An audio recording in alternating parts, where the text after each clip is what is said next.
the next 2 to 3 years, we will again see new opportunities within the Portuguese market. We are seeing the market it's becoming to be much alive. If Greece is able to stay in the euro and we don't see any further instability in the eurozone, I think that Portugal will resume a trend of growth. We are already seeing a lot of interest and investment in the Portuguese market again, coming from Europe, but also coming from other countries from outside Europe, in particular from Portuguese-speaking countries such as Brazil.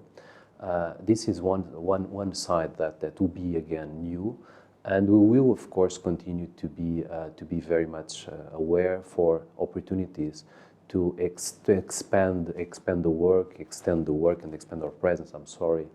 In the African-speaking countries, where Portuguese law firms in general have a presence or a partnership. What's happening now with Africa, it's perhaps strange when you put it into when you look at it from the perspective of Europe, where you have still you have volatility, but you still have stability.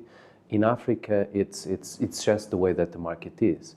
When you are in Africa, you need to understand that the political regimes have their limitations.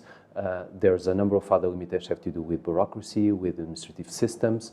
So it's the way it goes. Also, these countries are very dependent on raw materials prices in international markets. So when you see what has happened over the last 1 year and a half with the oil prices going down, that will affect Africa. It doesn't mean that there will be a stop on the investment.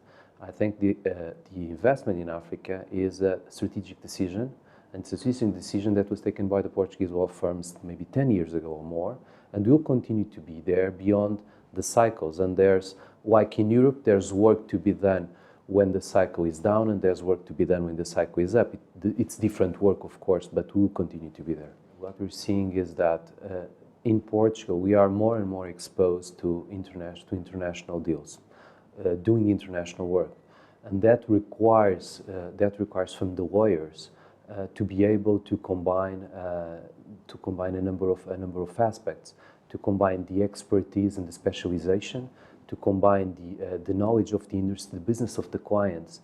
So it requires lawyers to be in a role which is probably not the typical role they used to have some years ago, which is coordinating effective with the matters, coordinating effective the relation with the client, not only from an industry or from an expertise perspective, but also from a multi-geographical perspective.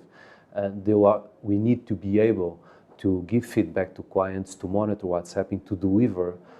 If we are doing international work, for example, between Portugal, Angola, and Mozambique, we need to be able to deliver in one interface to the client all that work. That's something that is being more and more valued by clients, and it demands also more senior intervention in terms of the lawyers that are involved in the process.